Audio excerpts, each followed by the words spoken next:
मित्रांनो, या व्हिडिओमध्ये आपण जी भयकथा बघणार आहोत त्या भयकथेचं नाव आहे फटफजिती. चला तर या फटफजिती भयकथेला आपण सुरुवात करू. आमचा वेल्हा तालुका अजूनही दुर्गमच म्हटला जातो.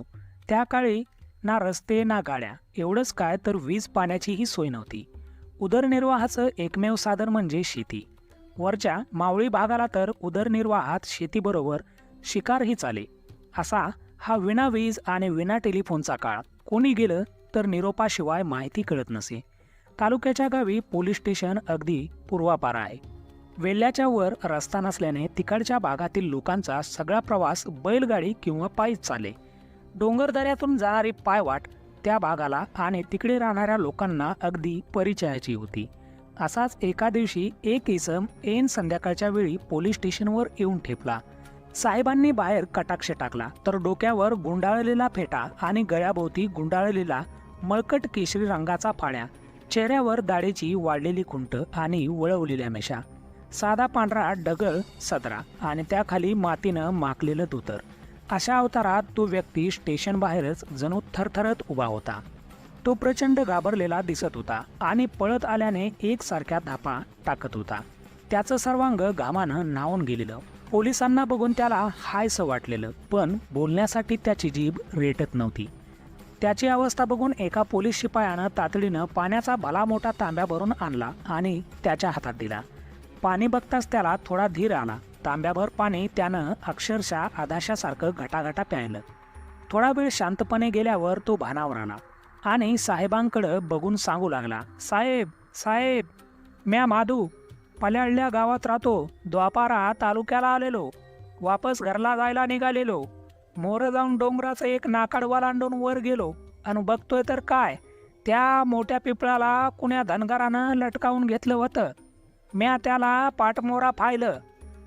ह्या धडिंगच्या धडिंगडी वाऱ्याने का कशाने देव जाणं त्याचं तोंड माह्याकडे फिरलं तर ही हातभर जीभ बाहेर आलेली आणि डोळं बाहेर निघालेलं. त्याच्याकडे बघून माझीच पाचावर धारण बसली. पळताना पडलो किती आणि लागलं किती ह्याच्यात माझं ध्यानच नव्हतं. धडपडत मी तडक ही खबर घेऊन तुम्हासनी सांगाय आलो या. थोडा वेळ गेल्यावर साहेबांनी पण शहानिशा करण्यासाठी त्याला काही प्रश्न विचारले, कारण त्यांना शंका वाटत होती की घाबरलेल्या अवस्थेत त्यानं नक्की काय पाहिलं असेल. नाहीतर सगळे त्याच्या मनाचे खेळ असायचे, कारण त्या वाटेनं एकटं जाताना बऱ्याच जणांना भुताटकीचे अनुभव आलेले साहेबांच्या कानावर होते. हा मादा सुद्धा असंच काहीसं बघून यायचा आणि विनाकारण आपल्याला कामाला लावायचा, असं साहेबांच्या मनात सुरू होतं.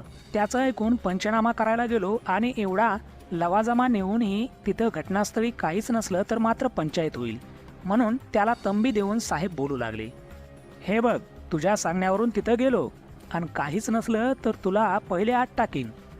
पण मादा अगदी काकुलतीला येऊन शपथा घेऊन सांगू लागला. तेव्हा सगळ्यांनाच खात्री वाटू लागली. आता मात्र साहेबांचा नाईलाज झाला आणि त्यांनी सगळ्यांना आदेश दिला. पंचनामाच्या तयारीनिशी 4 पोलीस शिपाई, साहेब आणि माधू असं पथक जीप गाडी घेऊन डोंगराच्या दिशेने निघालं.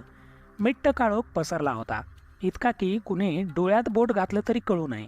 अंधाराची चादर कात्रीनं कापावी तशी जीप गाडी वळणं घेत डोंगराच्या दिशेनं चाललेली. निघताना सगळे जोशमध्ये होते, पण गाडी सुनसान रस्त्याला लागताच सगळ्यांची जणू दातखिळी बसलेली. कुणीच कुणाशी बोलत नव्हतं. मधून मधून वाट दाखवायला मादाचाच आवाज सुरू होता. वेल्ल्याच्या वर कच्च्या रस्त्याला जाईल तेवढी गाडी नेली आणि सगळं पथक एका जागी उतरलं. संध्याकाळचे 6:30 ते 7 वाजले असावेत. काळोखाच्या सोबतीला शांतता होतीच, पण अधूनमधून रातकिडे त्या शांततेचा भंग करत होती. घनदाट जाडीमुळे अंधार अजूनच गडद वाटत होता. सगळ्यांनी मोठ्या टॉर्च आणल्या होत्या, त्या लावल्या. त्या टॉर्चचा उजेड म्हणजे जिथे फोकस पडेल तेवढाच भाग उजळून निघायचा, बाकी सगळा अंधारच. पण एकदम 5 टॉर्च लागल्या. नंतर थोडं बरं वाटलं. गाडी जिथे थांबलेली तिथून जवळच एक वाडी होती. साहेब त्या वाडीत शिरले आणि तिथल्या ओळखीच्या सदा बैलगाडीवाल्याला तातडीनं गाडी झुपायला लावली. 2 शिपाई त्या बैलगाडीसोबत आणि मादा पकडून हे 4 जण पुढे झाले. पुढं काही अंतरावरच साहेबांची टॉर्च दिसत होती. त्या दिशेनंच बैलगाडी रवाना झाली. एवढ्या रातच्याला येण्यापरस उद्या दिस उजाडल्यावर बघितलं असतं की, असं सदा बैलगाडीत बसलेल्या शिपायांना हळूच म्हणत होता. पण साहेबांच्या आदेशापुढं कुणाचं काय चालणार, असं म्हणून निमूटपणे त्यांचा प्रवास सुरू होता. अर्धा पाऊण तास एकसारखं चालल्यानंतर ते पिंपळाचं झाड दिसलं. टॉर्चच्या उजेडावर लांबूनच साहेबांनी हिरलं. खरंच तिथं एक प्रेत लटकत होतं. जवळजवळ जाताच त्याची जणू भीती वाटत होती. भला उंचपुरा माणूस होता. त्याचं वजन झेपेल एवढी मजबूत रस्सी त्यानं गळपास घेताना लावलेली. त्या रस्सीला कासरा म्हटलं तरी वावगं ठरणार नाही. त्याच्या फेट्याची घडी विस्कटलेली. बहुधा गळपास घेतल्यानंतर बसलेल्या झटक्यांनी ती विस्कटलेली असावी. डोळे भयंकर मोठे होते आणि बाहेर आल्यामुळे ते अजूनच भयावह वाटत होते. पिळदार आणि मोठ्या मिशा. जिभेचा लोळा बाहेरच होता आणि त्या सगळ्यावर माशा भोंगावत होत्या. एकमेकांचा आधार होता म्हणून सगळे तिथं थांबले होते. एकटा दुकटा माणूस हे बघून फिट येऊन पडेल असलं दृश्य होतं. साहेबांना वाटलेलं तेवढं सोपं काम नव्हतंच. आता जवळपास 8:30 वाजत आलेले असावेत. पोलिसांनी आपल्या कामाला सुरुवात केली. पंचनामा करून तो बलदंड देह खाली उतरवला. खाली उतरवून त्याच्या तोंडावर पहिला पांढरा कपडा टाकला. दुपारच्या आसपास त्याने गळफास घेतला असावा, कारण शरीर पूर्ण दाटून गेलेलं होतं. 6 जणांना त्याचा तो बलदंड देह झेपत नव्हता. कसाबसा एवढा मोठा देह सगळ्यांनी मिळून बैलगाडीत टाकला. ते प्रेत बघून मात्र सदाला बैलगाडीत बसायची इच्छाच झाली नाही. त्याने कासरे पुढच्या बाजूला काढले आणि गाडीच्या पुढे तो चालू लागला. म्हादा आणि पोलीस गाडीच्या मागून चालू लागले. वाट दगडधोंड्यांची आणि उताराची होती. बैलांनी उताराला थोडा वेग पकडला आणि दगडांमधून खडखड खडखड असा आवाज करत हेंदकळे खात गाडी चालली. टॉर्च घेतलेली मंडळी थोडी मागेच राहिली होती. अशातच गाडी एकाएकी थांबली. ऐन उताराला गाडी थांबलीच कशी, हा मोठा प्रश्न होता. सदानं 1 ते 2 वेळेस बैलांची व्यसन उडली, पण बैल जागच्या जागीच पाऊल मागं पुढे करत होती. वेसणीला एवढी हलकी असणारी बैल आणि एवढं ओढून पण ती पुढे सरकत नाहीत, ह्या विचाराने सदाला घाम फुटला. पण तरीही त्याची मागे वळून बघायची हिंमत होत नव्हती. साहेबांना आवाज द्यायला सुद्धा त्याच्या घशातून आता आवाज निघेना झालेला. त्यातूनही त्यानं मन घट्ट करत पांडुरंगाचं नाव घेत मान वळवली आणि बघतो तर काय, तो उंचपुरा देह गाडीवर उभा राहिला होता.